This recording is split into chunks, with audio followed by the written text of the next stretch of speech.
이사야서 14장 12절로 17절의 말씀을 다 같이 한 음성으로 봉독하시겠습니다. 너 아침의 아들 계명성이여 어찌 그리 하늘에서 떨어졌으며 너 열국을 엎은 자여 어찌 그리 땅에 찍혔는고 내가 내 마음에 이르기를 내가 하늘에 올라 하나님의 뭇별 위에 내 자리를 높이리라. 내가 북극지폐 산 위에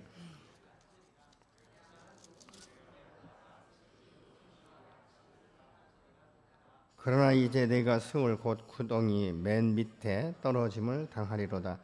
너를 보는 이가 주목하여 너를 자세히 살펴보며 말하기를 이 사람이 땅을 진동시키며 열국을 놀라게 하며 세계를 황무하게 하며 성읍을 파괴하며 그에게 사로잡힌 자들을 집으로 놓아 보내지 아니하던 자가 아니냐 하리로다. 아멘. 사람이 힘과 권력이 생기기 시작하면 그 안에 자기 나름대로의 그 삶의 방법을 터득하는데 높아진 마음이 있다는 것입니다. 그렇기 때문에 내 말 한마디면 모든 것이 다 될 것 같은 이런 착각 가운데 살게 된다는 것이죠.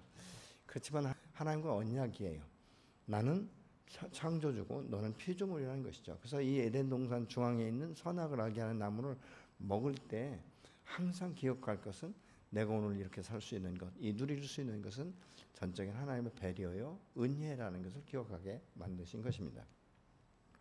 오늘 성경 본문에 보니까 이걸 넘어서는 거예요. 바벨론의 왕이 이거 나도 그럼 신적인 이 권위에 도전해보고 싶다 이런 생각이 드는 것이죠.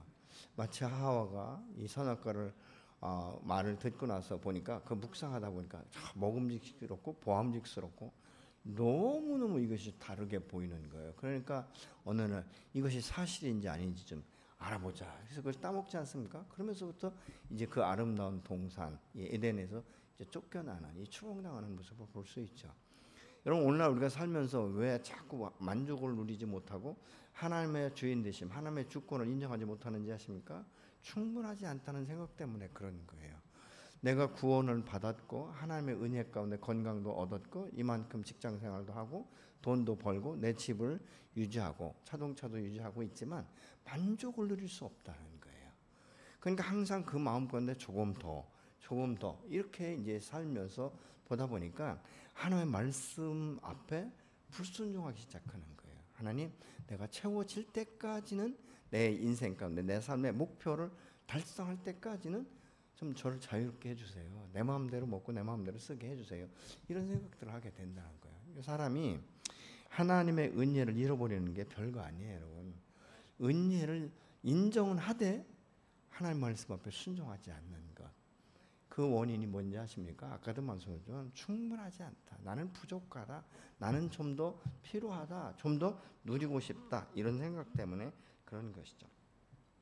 그래서 사람이요, 하나의 어떤 권력이 주어지기 시작하면 처음에는 이것이 때로는 두려운 사람도 있다는 거예요. 근데 이것이 이제 계속적으로 지속되다 보면 그것을 넘어선다는 것이죠. 그렇기 때문에 사람을 인격적으로 존중하지 않는, 배려하지 않는, 완전히 어떤 군림하는 이런 위치에 온다는 거죠. 어떤 분들이 그러더라고요. 이 정치꾼이 처음에요, 새롭게 이 정치에 입문할 때는 내가 부정치인과 이는 좀 다르게 내가 정치를 하겠다. 뭔가 좀 새롭고, 뭔가 좀 자유롭고, 뭔가 좀 진취적이고, 저들이 지금 펼치지 못하는 어떤 그 법이라든가 이런 것들을 만들어서 하고 싶어 한다는 거예요. 근데 막상 그 속에 딱 들어가서 하루 이틀 젖어서 살다 보면 그냥 그렇고 그런 삶을 살아간다는 거죠. 여전히 자기도 다른 사람과 다를 바 없이 권력을 자꾸 쟁취하고 싶고 남용하고 싶고 그것을 누리고 싶고 이러다 보니까 불법을 장악하게 되는 이런 결론을 갖게 된다라는 말을 들어본 적이 있습니다.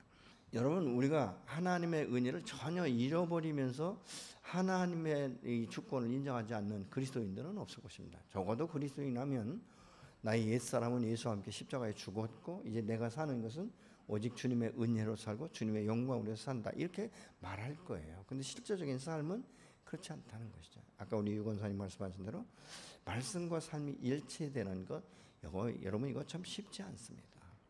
얼마나 많은 몸부림과 얼마나 많은 눈물과 때로는 금식하며 절제하고 나도 모르게 높아져가는 이 교만한 마음들을 십자가 못 받고 정말 낮은 자의 그 겸손한 이 자로서 허리를 동이고 산다는 것은 엄청난 전쟁이 이루어져야 되는 것이죠. 그것을 뭐라고 말합니까?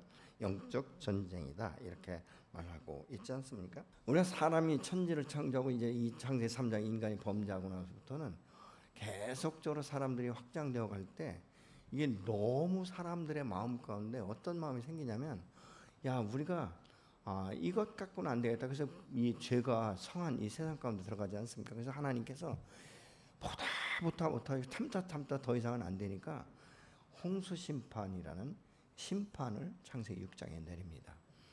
창세기 6장에서 보면 사실은 홍수 심판을 피한 자가 노아의 가족 8식구지 않습니까? 근데 세월이 지나면서부터 점점 확장되어 가는 것이죠. 그러다 보니까 사람들의 마음 가운데 어떤 마음이 생기냐면 야 우리가 참 이렇게 지혜롭구나, 이렇게 우리가 생각하고 계획하는 것이 대단한 것이야, 이런 생각이 들면서 야 그럼 한번 답을 쌓아볼까? 그 높이를 좀 한번 높게 한번 쌓아볼까?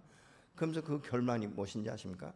하늘 꼭대기에 닿게 하자, 하나님과 있는 이것을 견주어보자, 이런 교만한 마음이 생기는 거예요. 그래서 어떤 신학자는 이런 말을 하기도 해요. 그들이 벽돌을 쌓을 때 벽돌에 자기 이름을 새겼다는 거예요. 그래서 그 자기 이름을 새긴 것들을 차곡차곡 쌓다가 하나님께서 더 이상 볼 수 없어서 언어를 혼잡하게 하다 보니까 다 흐트러져 버리는 이런 결과를 가져오지 않습니까? 그래서 그 벽돌에 새긴 이름이 하나도 없다, 뭐 이렇게 말씀하시는 분도 계시지만 이 말을 우리가 다시 생각해 보면 참 우리가 이 인간이 이 세상 가운데 살아가면서 흥망성쇠를 따라가는데 대부분의 사람들이 다 자기 중심, 자기만이 최고가 되고 싶은 이런 그 마음 가운데 이런 이 마음이 있다는 거예요. 그러니까 자꾸 높아진 마음들. 그래서 돈이 어느 정도 벌면 좀 풀어줄 줄도 알고 이웃을 위해서 흘려보낼 줄도 알아야 되는데 이게 되지 않는다는 거예요. 나만 잘 먹고 잘 살면 된다는 이런 사고방식을 많이 갖게 된다는 것이죠. 근데 이 결론이 무엇입니까? 탐심과 탐욕에서 온다는 거예요. 여러분 탐심과 탐욕은 무엇입니까? 항상 부족한 거예요. 항상 부족. 만족이 없어요. 여기에 빠져서 이 올무에 걸려들면요 아무도 만족하는 사람이 없습니다. 이만하면 족합니다. 주님 더 이상 필요 없습니다. 이렇게 말하는 사람이 없어요. 그러니까 기도할 때도 보면 항상 채워주십시오. 이거 이루어 주셔야 됩니다. 이거 성취되어야 됩니다. 이런 이제 기도를 많이 하게 되는 이런 그 모습들을 우리가 볼 수 있게 되는 것이죠. 그래서 이 사람들이 이 마음이 높아지면 자꾸 신본주의가 아니라 인본주의적인 사고방식을 갖게 된다는 것이죠. 여러분 이스라엘 백성들이 하나님께서 다스릴 때 뭐가 부족했습니까? 부족하지 않은 거예요. 근데 이웃 나라처럼 눈에 보이는 사람이 통치했으면 좋겠는 거예요. 그래서 왕을 달라라고 요구하는 것을 우리가 볼 수 있게 되는 것이죠. 그래서 오늘날 예수는 믿지만 하나님의 말씀 앞에 온전히 순종하지 못하고 나름대로의 자기 소견에 오르는 대로 행하는 것은 무엇입니까? 나름대로 자기의 인생의 목표가 있다는 거예요. 표대가 있다는 거예요. 그래서 그 꿈을 이제 따라가는 것이죠. 근데 우리가 이 세상 살아갈 때 내가 지금 바라보고 있는 이 표대가 세상적인 것인지 하나님의 것인지를 잘 분별할 수 있는 이런 지혜가 저 여러분의 삶 가운데 있어야 될 줄로 믿습니다. 세상 것들이 나의 목표가 되고 내 표대가 되어버리면 우리는 세상적인 삶을 살아갈 수밖에 없는 거예요. 근데 이 세상에서요 만족하다, 나는 족하다 이런 사람이 없다는 것입니다. 계속적으로 채우는 이런 일이 있다는 거죠. 그래서 우리가 살아갈 때도 하나님 당신 한 분만으로 나는 만족할 수 없어요. 난 충분하지 않아요. 하나님께서 지금까지 나에게 건강을 주시고 재능을 주셨고 재산을 주셨고 직장을 주셨고 자녀를 주셨고 뭐 여러 가지 다 주셨지만 하나님 이것 가지고는 조금 부족해요. 그래서 나는 이 부족한 부분을 열심히 채워야 돼요. 그래서 세상 일이 너무나 내 마음 가운데 집중적으로 쏟아붓는다는 거예요. 여러분 그렇기 때문에 우리가 주님 앞에 나올 때도 예배자에 나올 때도 내가 예배를 드리러 나오는 이 목적이 어디에 있는가 우리 생각해 볼 필요가 있는 거예요. 신령과 진정으로 예배를 드리고 믿음의 한 몸을 이루는 우리 공동체 안에서 서로가 서로를 격려하고 서로를 세워줄 수 있고 상대방의 아픔을 내가 커버해 줄 수 있고 위로할 수 있고 격려할 수 있는 이런 넉넉한 마음을 가지고 나오는가, 아니면 뭐 예배니까 내가 예수 믿는 사람이니까 예배는 드려야 되니까 이런 어떤 의무감에서만 나오는가를 우리가 생각해 볼 필요가 있다는 것입니다. 우리가 하나님 안에서 하나님 되심을 인정할 때 우리 마음 가운데 뭐가 생기는지 아십니까? 부요함이 생기는 거예요. 하나님 참 감사합니다. 이것으로 만족합니다. 내게 건강을 주셔서 감사하고 하나님 나를 오늘 또 내가 주님 앞에 나와서 예배할 수 있고 신령화적으로 예배드릴 수 있는 이런 믿음을 주셔서 감사하고, 그래서 늘 감사하는 이런 마음들이 저와 여러분 안에 있어야 될 줄로 믿습니다. 여러분, 사람이 이 처음에 출발할 때 많이 뭘 가지고 있어서 부유해야 된다, 그것도 아니에요. 아무것도 없는 혈혈단신 한 몸을 가지고도 성경에 보면 성공한 사람들이 너무 많지 않습니까?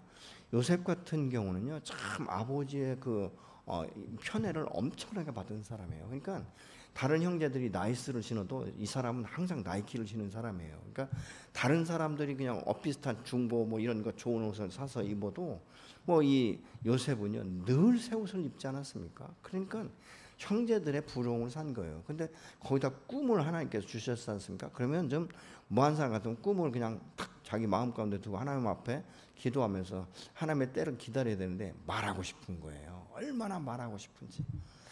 아, 형님들, 내가 어저께 꿈을 꿨는데 하나님께서 이런 꿈을 꾸게 하셨어요. 그러니까 이 형들이 생각할 때, 아니 지금도 편애를 받는데 하나님도 편애하시는가, 이래가지고 이제 시기하는 마음, 이 미움이 생기니까 결국 어느 날 갑자기 아버지 신부로 왔던 자기의 그 형제 요셉을 애굽에 팔아버리잖아요.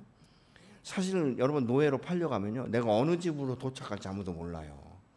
근데 하나님께서 그 보디발의 그 집으로 요셉을 안착시키는 것을 볼 수 있습니다. 그 최선을 다하지 않습니까? 아무것도 없었어요. 친척도 없고 누구도 만나고 자기의 어떤 인생의 괴로움을 상의할 사람도 없는 거예요. 상담할 사람조차도 없는, 어떻게 보면 광야 같은 이곳에 홀로 떨어진 거예요. 그러니까 그 상태에서 요셉이 어떻습니까? 많은 광야 같은 인생 가운데 모든 것들을 감당하며 자기 인생을 포기하지 않습니다. 하나님을 원망하지 않습니다. 하나님 왜 내게 꿈을 주셔서 내 인생을 이렇게 힘들게 합니까? 라고 탓하지 않았다는 거예요. 근데 그동안 무엇입니까? 그런 광야의 삶을 살면서 준비를 하나님이 시키신 거예요. 보디발의 그 집에 이제 안착을 시키면서 그 정치꾼들이 어떻게 살아가고 있는지 그 흐름을 알았을 거예요. 그러면서 때가 되니까 하나님께서 그를 높이셨는데, 여러분, 이 애굽의 최고의 총리가 되지 않습니까? 그러면서 왕들은 바뀌어도 세대는 바뀌어도 요셉은 그 연로한 나이까지도 그 요직을 변함없이 유지하는 것들을 우리가 볼 수 있다는 것이죠. 또 다른 면으로 우리가 볼 때 누가복음 15장에 나오는 이 둘째 아들은요, 아버지 집에서 한 번도 고생한 적이 없어요. 아주 풍요롭게 산 사람이에요. 근데 그렇게 살면서도 이게 만족이 없는 거예요. 야, 이거 아버지가 내게 상속을 해주시면 내가 이 재산 가지고 마음껏 좀 내가 사업도 좀 벌이고 싶고 좀 내가 편한 대로 내가 하고 싶은 거 다 하고 싶다. 아버지 집에 있으니까 이것도 통제하고 저것도 통제하고 이런 것들이 너무 싫은 거예요. 그러다 보니까 재산 상속을 요구해서 아버지가 그 재산을 나눠주지 않습니까? 그러니까 처음에 이 재산이 많이 있는데 이것을요 아버지의 그 어떤 이 다스림도 없이 그냥 마음껏 쓰다 보니까 너무너무 재밌는 거예요. 여러분 한번 생각해 보세요. 얼마나 재밌었겠어요. 그러니까 돈 가지니까 막 뭐 여자들도 그렇고 사람들이 다 자기 말 한마디에다 아마 고분고분했을 거예요. 근데 이렇게 퍼내다 보니까 이게 재산이 점점점 줄어들기 시작해서 나중에는 자기가 먹고 살 수 있는 이 음식조차도 사 먹을 수 없는 이런 형편에 이르게 되지 않습니까? 결국은 무엇입니까? 많은 것들이 있었지만 그걸 유지할 수 있는 이런 재능이 없는 거예요. 이런 실력이 없었던 거예요. 그러니까 다 뺏기고 빈 몸이 남지 않습니까? 그러니까 오죽하면 돼지가 먹는 나무의 열매조차도 먹을 수 없는 형편이 되니까 아버지 집을 기억하잖아요. 여러분, 이것이 은혜예요. 여러분, 어떤 사람들은 야, 내가 이게 체면이 있지, 내가 아버지 재산을 다 발라먹었는데 어떻게 내가 갈 수 있는가, 차라리 내가 죽는 게 낫지, 이렇게 생각했다면 아마 그는 영원한 죽음을 맞이할 수밖에 없었을 거예요. 아버지 집을 기억하고 아버지 집으로 돌아오면서 자기 신분과 회복되지 않습니까? 여러분, 우리가 어떻게 예수를 믿었습니까? 여러분, 예수를 어떻게 만나셨습니까? 누가 전도했기 때문에 만났습니까? 아니면 여러분 스스로 야, 내가 인생이 무엇인가, 이렇게 사는 것이 정말 내 인생의 전부인가, 이런 것들을 고민하고 야, 이 세상 가운데 어떻게 내가 이렇게 애롭게 살 수 있는가, 그러면 내가 누군가를 만나봐야 되지 않겠는가, 이런 생각 때문에 혹시 교회를 찾아왔다고 복음을 듣고 예수 만난 분이 계십니까? 어떤 방법으로든지 우리는 예수를 만난 거예요. 그럼 예수를 만나면 우리 안에 오는 현상이 무엇이죠? 옛사람은 죽었다는 거예요. 예전에 내가 내 인생의 주인인 줄 알고 그렇게 내 마음대로 살던 이 모든 것들은 십자가와 함께 죽었고 이제 내가 사는 것은 나를 사랑하는 나를 위하여 자기 몸을 버리신 예수 그리스도 그분이 나의 주인이 되셨다는 거예요. 근데 이 예수님이 주인이 된 것은 눈으로 보고 내가 손으로 만질 수 있는 이런 형체가 아니죠. 부활하신 그 주님께서 승천하시면서 우리에게 보혜사 성령을 주시지 않았습니까? 성령이 내 안에 계신 거예요. 그래서 이 성령이 나의 인생을 주관한다는 사실을 우리가 안다면 날마다 주님 앞에 우리가 질문할 수 있는 것이죠. 내가 오늘 어떻게 살까요? 하나님 이 상황 가운데 내가 어떻게 할까요? 이런 것들을 질문하면서 살고 지금까지 내게 베풀으신 은혜에 우리는 감사할 수 있어야 돼요. 하나님 이것만으로도 전 만족합니다. 이것만으로도 행복합니다. 이렇게 우리가 말할 수 있어야 된다는 것이죠. 여러분 우리의 삶이라는 것은 행복이라는 것은 많은 것을 먹고 많은 것을 누리는 것이 아니에요. 현재 있는 것에 만족하고 이것으로 내가 족한 줄 알 때 내 안에 감사가 넘치기 시작하는 거예요. 감사가 있는 사람들은요 마음가운데 자유함이 있어요. 여유가 있어요. 쉽게 하면 여분이 있다는 거예요. 그래서 쉽게 화내지 않고 쉽게 흔들리지 않는 거예요. 근데 어떻습니까? 이것들이 만족이 없는 사람은 항상 불안한 거예요. 항상 두려운 거예요. 항상 염려가 생기는 거예요. 그 부족한 것을 채우기 위해서 밤낮 없이 일을 하다 보니까 하나님이 점점 나도 모르게 뒷전으로 밀려나기 시작하고 내 믿음이 점점 식어져 가기 시작하는 거예요. 열정이 식어져 가고 기도가 식어져 가고 말씀 보는 것이 게을러지기 시작하고 369로 보고 나중에는 말씀도 보지 않고 그냥 주일날 덮어놓고 있는 성경책 가지고 와서 말씀 듣고 다시 덮어가지고 집으로 돌아오면 끝이라는 것이죠. 믿음의 성숙이 없어요. 발전이 없는 거예요. 하늘의 이치를 깨달을 수가 없는 거예요. 하나님의 축복의 말씀을 붙들 수 있는 에너지가 없는 거예요. 여러분 사람이 오래 사는 것도 중요하지만요. 내가 사는 날 동안 어떻게 사는가가 더 중요한 줄로 저는 그렇게 생각합니다. 여러분 어떻습니까? 우리 인생은요. 짧더라도 좀 편안한 삶, 기쁨의 삶, 감사의 삶 이런 것들이 있어야 되지 않습니까? 여러분 많은 사람들이 왜 자꾸 제가 반복적으로 말씀드리지만 왜 자꾸 하나님의 말씀을 떠나고 하나님의 말씀에 거역하는가? 부족하다는 생각 때문에 그래요. 충분하지 않습니다. 하나님 이것으로는 충분할 수 없습니다. 내 마음에 만족을 느낄 수 없어요. 그렇기 때문에 이렇게 벌어야 돼요. 그래서 이만큼의 목표를 달성할 때까지는 내가 다른 것 바라보지 않을 거예요. 주님 당신 앞에도 내가 충성되지 못한 거 좀 이해를 해주세요. 이만큼 되면 그때 가서 충성하겠습니다. 그런데 여러분 우리 안에 있는 이 죄성은요 만족하게 만들지 않습니다. 항상 부족해요. 얼만큼? 참 요즘에 그런 게 있잖아요. 2% 정도 부족한 거예요. 음식을 먹을 때도요. 딱 우리가 모르겠어요. 저는 어느 정도 딱 먹으면 이만큼이다라는 생각이 들 때가 있어요. 그럼 그때 딱 놔야 되거든요. 근데 음식을 먹으니까 너무 맛있는 거예요. 놓을 수가 없는 거예요.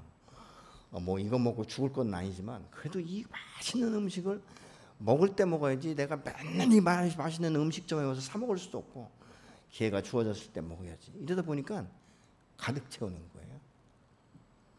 앉아서 먹을 땐 표가 왔는데 일어나 보니까 이게 아닌 거예요. 숨쉬기조차도 거북할 때가 있다는 것이죠. 모르겠습니다. 제가 이렇게 말씀드리면 목사님 참 미련해서 그렇죠. 전 그렇게 안 해요. 이런 분들도 혹시 있을지 모르지만 모르겠습니다. 제가 먹어보니까 그렇더라고요. 근데 제가 언제부터 이걸 깨달은지 아십니까? 아프면서부터 깨달았어요. 그래서 지금은 아무리 맛있는 음식도 이만하면 이런 생각이 딱 들면 수저를 넣습니다. 수저를 들면 문제가 생기더라고요. 그래서 딱 수저 넣고 후식으로 이렇게 대처하고 이렇게 되더라고요. 그게 아프니까 되더라고요. 그래서 참 건강할 때 이것을 깨달았어야 되는데 이런 생각도 좀 들기는 합니다만은 오늘 본문에 보니까요. 이 바벨론의 왕은 하늘 높은 줄 몰랐어요. 그 신적인 권위 옆에 순종했어요. 근데 하나님께서 끝까지 그거 내버려 두지 않지 않습니까? 하나님께서 딱 떨궈 버리시는 거. 그러니까 떨어지는데 어느 정도 떨어지면 통나무가 하늘에서 탁 떨어져 버리는 거예요. 이 말은 무슨 말이냐면 너가 그런 권세를 가졌을 때는 이 세상 사람들과 다르게 엄청난 그 높이 있고 권력이 있고 모든 걸 살 수 있는 것 같지만 하나님의 심판자 앞에 설 때는 너도 이 세상 가운데 한 영혼과 같이 별것 없이 죄를 지었으면 죄 지은 대로 영원한 지옥으로 떨어질 수밖에 없다. 그 사람들이 깜짝 놀라는 거예요. 아니 이 사람이 어떻게 죽었지? 아니 어떻게 이 사람이 이렇게 허망하게 하루아침에 이럴 수가 있는가? 이렇게 생각이 된다는 거예요. 그가 군림할 때 참 이 사람들 그 주변에 엄습도 못하던 그가 어느 갑자기 죽어버리니까 아무것도 아닌 통나무처럼 푹 쓰러지더니 끝이다. 이렇게 지금 말하고 있는 것들을 우리가 볼 수 있게 되는 것이죠. 근데 이것에 대해서 예수님께서는요, 하나님께서는 이미 이 이사야서 14장 4절을 통해서도 이렇게 말씀합니다. 너희는 바벨론 왕을 조롱하는 이런 노래를 부를 것이다. 웬일이냐? 그래서 바벨론 왕은 이 일을 당하기 전까지 얼마나 높아졌는지 온 세상 가운데 자기를 감당할 만한 사람이 없다고 생각한 거예요. 그러니까 하늘 높은 줄 모르고 계속적으로 높아지는 것이죠. 그래서 12절은 이렇게 말씀합니다. 웬일이냐 너 아침의 아들 새벽별아 내가 하늘에서 떨어지다니 민족들을 짓밟아 맥도 못 추게 하던 내가 통나무처럼 찍혀서 땅바닥에 나뒹굴다니. 이 계명성은 무엇이냐면 새벽별, 다시 말하면 샛별이다 이렇게 말하고 있거든요. 다른 하늘의 별들이 다 숨겨져 있을 때 유독 아주 깜깜한 칠흑같이 어두운 밤에 하나의 그 샛별이 마치 등대처럼 밝게 비춘다는 거예요. 근데 이것이 지금 여기서 말하고 있는 이 계명성은 이게 잘못된 것에 대해서 지금 말하고 있는 것이죠. 마치 사단에게 속아서 지금 넘어가는 것들을 말하고 있는 것이죠. 이 샛별이라는 것은 무엇입니까? 다음에 새로운 날이 도래할 것에 대해서 하나의 선포하는 이런 하나의 그 표시가 되기도 하거든요. 그러니까 여기서 다른 말로 우리가 비유를 해보면 이 세상 가운데 진리를 잃어버린 수많은 영혼이 이 죄악 가운데 있을 때 이것에 대해서 깨우기 위해서 미리 진리가 무엇인지를 아는 사람들이 선포하는 것을 의미하고 있는 거예요. 여러분 침례 요한은 예수님 오시기 전에 먼저 나서 항상 그 길을 예비했는데 뭐라고 하니까 회개하라 천국에 가까웠다. 나는 물로 침례를 주지만 내 뒤에 오시는 성령으로 침례를 줄 것이다. 나는 그의 신발끈조차도 제대로 들 수 없는 사람들 이렇게 말하고 있지 않습니까? 그러니까 이 종교가 계속적으로 부패하고 타락하고 변질되다 보니까 이 종교 개혁자 마틴 루터나 캘뱅이 나오기 이전에 이제 이들의 마음 가운데 그런 종교 개혁을 일으켜야 되겠다라고 그 마음을 일으키는 이 위클리프나 어떤 후수 같은 사람들, 신학적인 이런 사람들을 말하고 있는 거예요. 뭔가 계기를 만들어내는 이런 사람들, 이 어둠을 이제 끝내야 될 이런 것들을 자꾸 이렇게 암시하는 이런 사람들이 있었다는 것이죠. 여러분 이 바벨론은 이 계명성이 아니라 사탄의 타락을 의미하는 것 아니겠습니까? 이 사탄의 타락은 무엇입니까? 하나님을 섬겼던 이 천사들이 하나님과 함께 동등대에 벼려고 하다가 그 교만으로 의해서 이제 떨어져 나간 것, 이것들이 이제 사단이다. 우리가 그렇게 말하고 있지 않습니까? 그래서 고린도 후서 11장 14절은 이렇게 말합니다. 이것은 이상한 일이 아니다. 사탄도 자기를 광명한 천사로 가장한다. 여러분 이 사기꾼들이 올 때는요 아주 고분고분하고 정말 우리를 위한 것 같지만 결국 나중에 당하는 무엇입니까? 그런 사기꾼인 거예요. 여러분 보이스피싱 볼 때 막 사실 막 그럴듯하게 말하고 있잖아요. 그래서 자기도 모르게 속는 거예요. 그래서 많은 돈을 붙이기도 하는 거예요. 여러분 어떤 때 보면 평소에요. 보이스피싱은 이런 유형입니다. 이렇게 말합니다. 다 얘기 들어서 알고 있어요. 근데 내가 당할 때 보면 그거 다 잊어버리는 거예요. 그러니까 이 사단이 우리의 마음을 동요시키고 우리의 마음을 어둡게, 우리의 눈을 어둡게 하고 자꾸 이 어둠의 길을 가게 하고 내 속에 오른 대로 향하게 하는 것들이 무엇인지 아십니까? 자꾸 우리의 마음을 유혹하는 거예요. 여러분 아나니아와 삽비라 같은 경우는요, 참 자기의 이름을 좀 내고 싶은 거예요.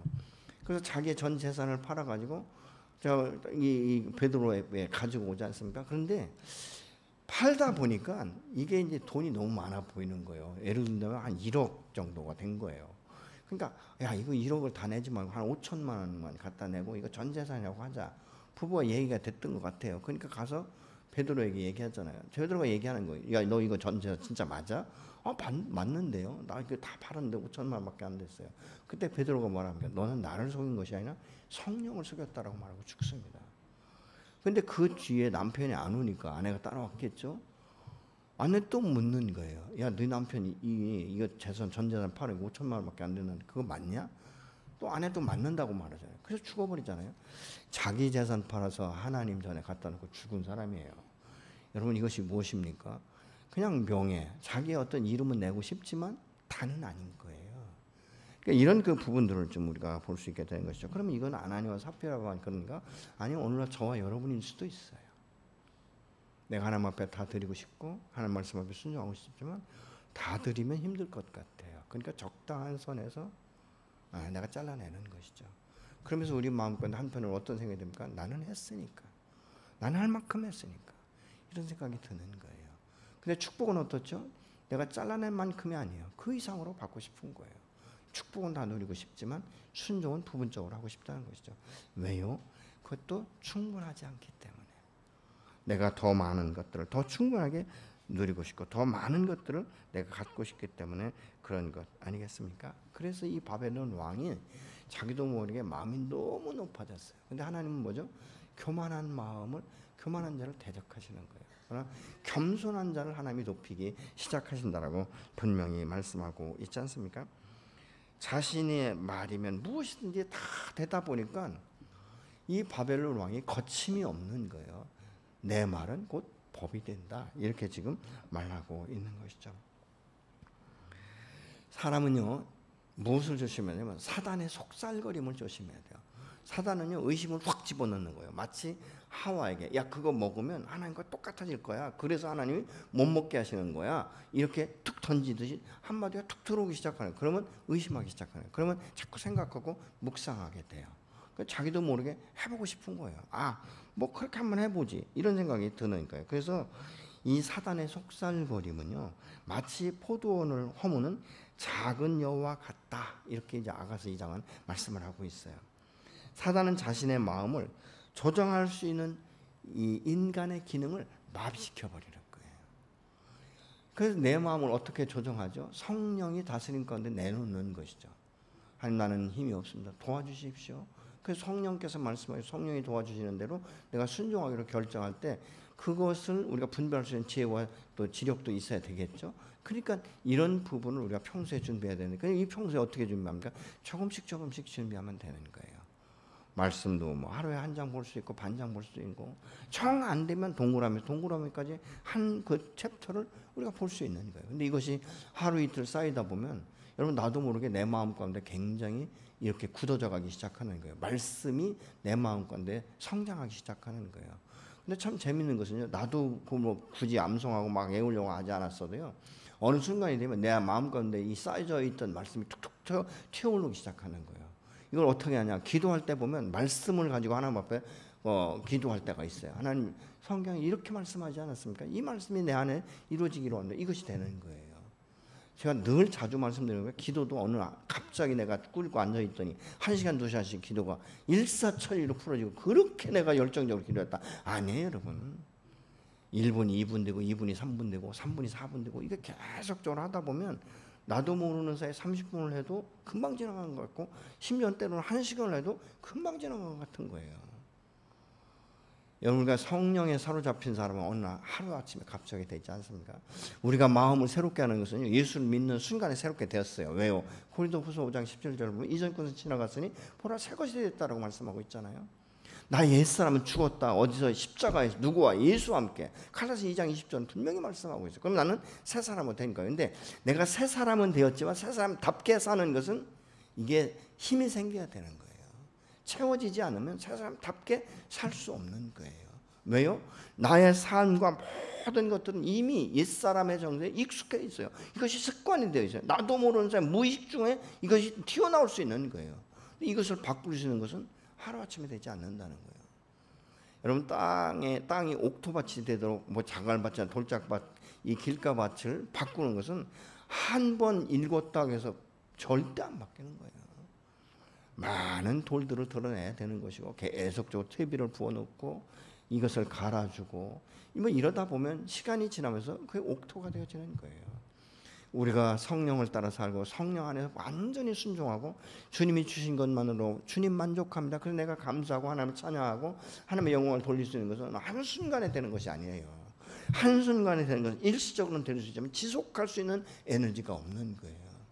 이 지속할 수 있는 에너지를 우리가 어떻게 평소에 만드는 것이죠. 여러분, 이 바벨론의 왕이 하루아침에 뭐 자기를 신격화시키고 이 하나님의 그 보좌 위에 올라가서 견적을 생각을 했겠어요? 절대 그렇지 않을 거예요. 계속적으로 세상 가운데 이 지경을 넓히고 땅 따먹게 승리하고 가는 곳마다 왕들이 굴복하고 하다 보니까 하늘 높은 줄 모르는 거예요.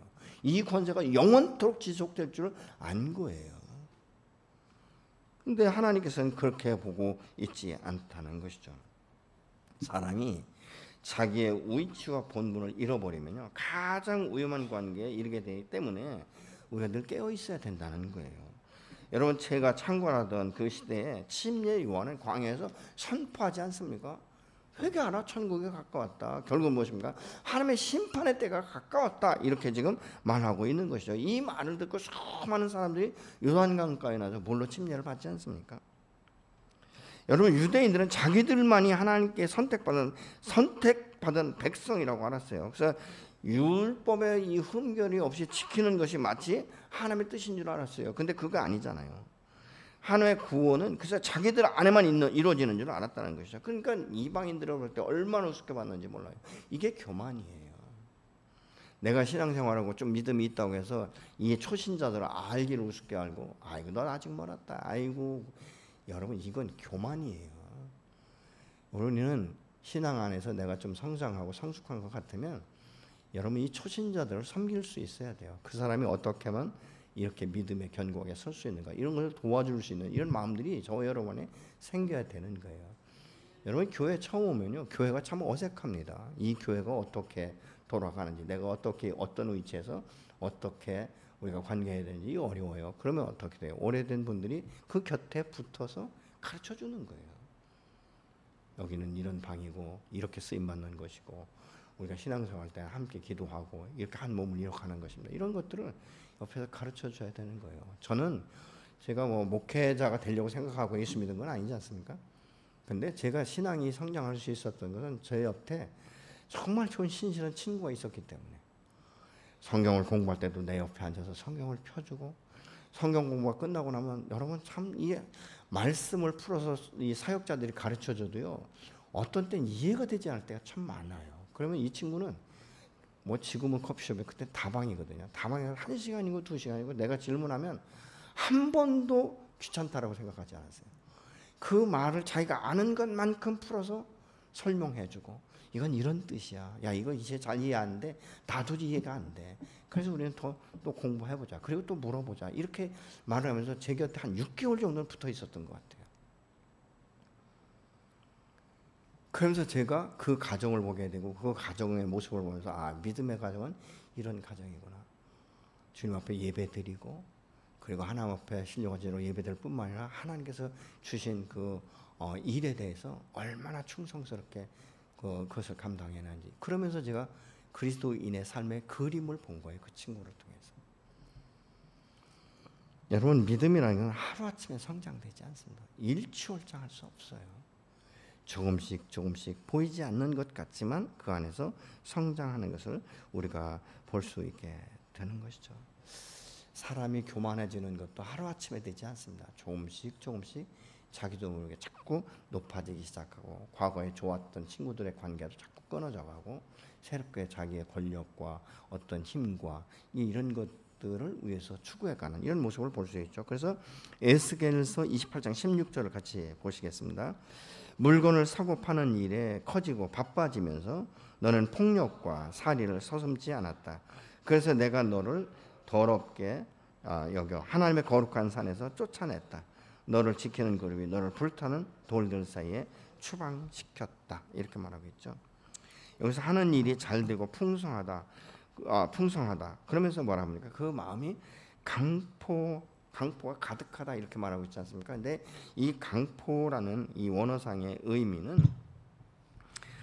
무엇이냐면요, 부당행위, 폭력, 난폭, 불법 뭐 이런 것들을 의미하고 있어요. 그러니까 네가 돈을 벌기 위해서 불법하고 부당한 행위를 하고 폭력을 가하고 이런 이 모든 것들이 잘못됐다는 것이죠. 사람의 마음이 강박하면 용납이 되지 않는 거예요. 사람 배려가 없어지는 것입니다. 그래서 이 사람의 마음이 강포가 가득하면 그 마음 중심에 뭐요? 악으로 가득 차 있다는 거예요. 여러분, 성령이 마음 중심에 가득해야 되는데 세상에 이를 취하는 마음으로 가득 차 있으니까 어떻게 하나님의 말씀 앞에 순종할 수가 있겠습니까? 결국 자신의 소원을 이루기 위해서 하나님의 자리에 자신을 앉아버리는 거죠. 여전히 옛사람과 함께 살면서 세상적인 삶을 추구해 가는 이 결과를 가져오게 된다는 것입니다. 그래서 우리가 야곱 같은 경우는요, 참 이 세상에 태어날 때도 얼마나 왜 이렇게 급했는지, 형보다 먼저 나오려고 하다가 안 되니까 발목을 잡고 나왔다 이렇게 말하고 있지 않습니까? 근데 나와서부터 형 위에서 늘 갈등을 일으킨 게 뭐죠? 형이 가지고 있는 장자권을 자기가 획득하고 싶은 거예요. 저거 어떻게 하면 내 걸로 만들 수 있을까? 얼마나 이것들을 하다 보니까 여러분, 그 형 에서가 그 사냥을 하고 왔는데 너무너무 허기진 거예요. 너무너무 지친 거예요. 배고파 죽을 것 같은 거예요. 그러니까 뭐라고 말하죠? 나 배고파 죽겠다. 좀 네가 쏜 이 팥죽 한 그릇을 좀 주면 좋겠다. 그랬더니 그 배고파 죽겠다는 이걸 이용하잖아요. 팥죽 한 그릇 형 내가 줄 테니까, 시간 먹게 줄 테니까 대신 장자권을 나한테 넘겨. 그러니까 이게 뭐 이 에서가 너무 죽을 것 같으니까 그 장자권이 뭐 그렇게 깊이 있게 생각 안 되는 거니까 허겁지겁 먹고 보니까 장자권이 넘어간 거예요. 그럼 그것만이 아니지 않습니까? 아버지가 또 이제 축복하기 위해서 이야기하는 소리를 그 어머니가 엿듣고 이제 이 야곱에게 시키니까 시킨 대로 하는데 그 축복권까지도 뺏는 거예요. 어떻게 보면 야비하지 않습니까? 그러면 에서가 사냥해 온 그 고기를 야곱은 안 먹었을까? 아니에요. 잘 먹었을 거예요. 이것도 먹고 저것도 먹고 장자권도 뺏고. 근데 그것이 결론적으로 어떻습니까? 그것이 문제가 돼서 에삼촌 라반의 집으로 가잖아요. 그러면 그 정도 되면 인간적으로 정을 다스렸다. 그러면 이제 자기가 하나님 앞에 바르게 섰을 것이다. 이런 생각이 들기가 쉬운데, 여러분, 야곱이 라반의 집에 가서 재산을 증식하고 하는 것을 보면요, 얼마나 자기중심적으로 돌아가는지 몰라요. 아니, 결혼도 그렇잖아요. 결혼도 그냥 나애를 한눈에 그냥 확 반해버리니까, 그래서 내가 7년 동안 그냥 무보수를 일하겠습니다. 그랬더니 또 그걸 이용하잖아요. 14년을 한 여인을 위해서 무보수 일하는 사람은 제가 볼 때 야곱밖에 없는 것 같아요. 그때 결론이 무엇이죠? 재산이 증식되다 보니까 이게 이제 재산을 뺏길까봐 두려운 거예요. 그러니까 이 에삼촌 라반을 모르게 야반도주하잖아요. 근데 항상 도망가면서도 뭐죠? 라반이 쫓아올 것 같은 두려움이 있었던 거예요. 근데 그때 여호와께서 그 밤에 라반에게 나타나셔서 경계선을 정확하게 세우십니다. 그리고 언약의 돌무더기를 만들잖아요. 그러고 났는데 이제 야복강까지 갔는데 소문에 형 에서가 자기가 온다는 소식을 듣고 지금 나오고 있다는 거예요. 이게 또 두려운 거예요. 여러분, 이때 야곱은요, 재산이고 뭐 잔식이고 뭐 사랑하는 아내고 이것보다도 자기가 어떻게 하면 죽지 않을까를 생각했던 것 같아요. 그러니까 홀로 남아있고 모든 재산과 모든 것들 다 앞세워서 보냈잖아요.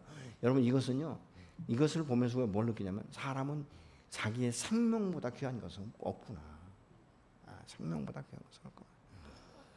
우리가 아무리 많은 돈을 벌었을 때 내 육체가 병들어서 죽을 것 같은데 내 전 재산을 다 내놓던 내 육체가 소송될 수 있다면 그렇게 할 거예요. 그렇지 않습니까? 밤이 맞도록 씨름을 하잖아요. 밤이 맞도록. 뭐예요? 줄 수 있다 없다 그거예요. 내가 재산 다 줄 수 없다. 이러면서 막 싸우는 거죠. 자기와의 싸움이에요. 근데 결론은 무엇이죠? 그래, 내가 모든 것들 다 포기하고. 그러면서 이제 그 하나님의 사람이 이 야곱의 이름을 이스라엘로 바꿔주잖아요. 너가 이제 새롭게 좀 살아가라. 그러면서 바꿔주고 나니까 야곱이 바뀌는 거예요, 마음이.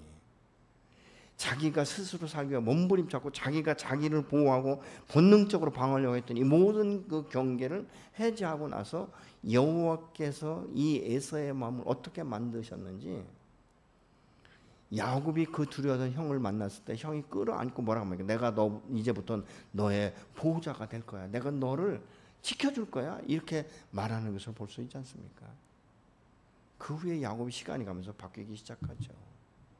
그 죽음 앞에 있을 때도 약속의 땅, 그 무덤에 자기를 묻게 해달라고 그 하면서 자녀들을 위해서 기도하는 모습을 우리가 볼 수 있지 않습니까? 우리의 신앙은 하루아침에 이루어질 수도 없지만 우리는 하나님 되시면 하나님에게 주신 그 모든 은혜만 가지고도 만족할 수 있는, 부족함이 없다는 고백이 저와 여러분 안에 있어야 될 줄로 믿습니다. 그래서 매사에 우리가 감사할 수 있어야 돼요. 구원의 은혜에 감사해요. 지금까지 나를 건강하게 지켜준 거 감사해요. 내가 물질을 주셔서 감사하고 직장을 주셔서 감사해요. 그런데 하나님, 내 인생을 전반적으로 볼 때 이것 갖고는 만족할 수 없어요. 조금 부족해요. 좀 불충분해요. 그렇기 때문에 나는 이 부족한, 만족할 수 없는 이 부분을 만족을 위해서 나는 노력을 해야 돼. 그래서 하나님의 은혜가 있음에도 불구하고 하나님의 말씀 앞에 순종하지 못하고 하나님 되심을 인정하지 못하고 내가 스스로 앞장서서 나아가는 이것은 무엇입니까? 하나님을 대적하는 거예요. 하나님 대적하는 게 엄청난 거 아니에요, 여러분. 말씀에 불순종하는 자체가 대적입니다. 여러분, 자녀가 부모의 말에 순종하지 않는 자체가 뭐죠? 부모를 무시하는 것 아니겠습니까? 우리가 이런 삶 가운데 나는 있지 않는지. 참 재밌는 것은요, 성경을 어디를 봐도요, 하나님이 내게 지금까지 베푸신 은혜에 감사하는 자들에게는요, 감사를 더하게 하시더라고요. 아주 작은 것에 감사하고 충성하는 사람은요, 더 큰 일들을 맡기시더라고요. 이런 것들은 성령의 원리이지 않습니까? 처음엔 힘든 것 같지만 내가 그렇게 하기로 결정하고 한 번, 두 번 순종하다 보면 맛이 있어요. 기쁨이 있어요. 감사가 있어요. 자신감이 있어요. 활력이 생기는 거예요. 소망이 있는 거예요. 여러분, 어제 오늘을 위해서 준비한 사람은요, 오늘이 기쁨이 배가 돼요. 근데 오늘의 삶을 통해서 뭘 예배합니까? 내일을 예배가는 거예요. 이것이 저와 여러분의 인생이에요. 우리의 인생은 언제 끝날지 몰라요. 그렇지만 인생이 끝나는 날까지는 내가 그렇게 살아가는 거예요. 보세요. 어저께 두려움과 염려와 막 근심과 걱정이 있던 사람이 오늘은 그 염려와 근심과 걱정이 사라지나요? 아니에요. 똑같은 거예요. 어제 감사하고 참 내가 이만큼 된 것도 감사하다. 이런 사람은요, 오늘 또 감사할 수 있어요. 그러면 어떻습니까? 내일 또 감사할 수 있는 일이 생기는 거예요. 여러분, 하나님 앞에 순종하는 것이 작은 일에 순종할 때 하나님 뭐라고 합니까? 착하고 충성된 종이라고 말하는 거예요. 내가 작은 일에 충성했으니 그렇게 말씀하고 있잖아요. 큰 일을, 엄청난 일을 해야 되는 거 아니에요, 여러분. 내 옆에 사람이 가난하고 내 옆에 사람이 굶주릴 때 그 밥 한 그릇 주는 거예요. 따뜻한 밥 한 그릇 주는 것을 하나님 기억하는 거예요. 내가 목말라 할 때 그 옆에 사람에게 시원한 냉수 한 그릇 주는 것을 하나님 그것까지도 기억한다고 말씀하고 있지 않습니까? 여러분, 베푸는 것은 아무나 베푸는 거 아니에요. 은혜 받은 자만이 베풀 수 있는 줄로 믿으시기 바랍니다. 여러분, 다른 사람 밥 사주는 거 내가 10번 사줘, 저는 한 번도 안 사. 여러분, 그러면 사주지 말아요. 그냥 원망하려면. 근데 그렇게 사줄 때 내 마음이 기쁘면 계속 그 일을 하는 거예요. 근데 뭐가 생기는지 아십니까? 놀라운 것은요, 그 사람도 또 누군가를 사주더라고. 이게 은혜예요. 여러분, 하나님의 은혜와 하나님의 사랑과 하나님의 축복은 계속적으로 흘러가면서 전이시키는 거예요. 증식시키는 거예요. 그것이 축복이에요. 여러분, 자녀들이 잘되고 범사가 잘되고 강건하게 원하십니까? 그러면 부모된 여러분이 그런 삶을 살아보세요. 그러면 자녀들이 자기도 모르게 그게 몸에 배어 있어요. 그럴 때 하나님의 축복이 계속적으로 그 가정 가운데 번성케 하는 거예요. 형통케 하는 거예요. 창대케 하는 역사가 일어나게 되는 줄로 믿으시기 바랍니다. 아멘.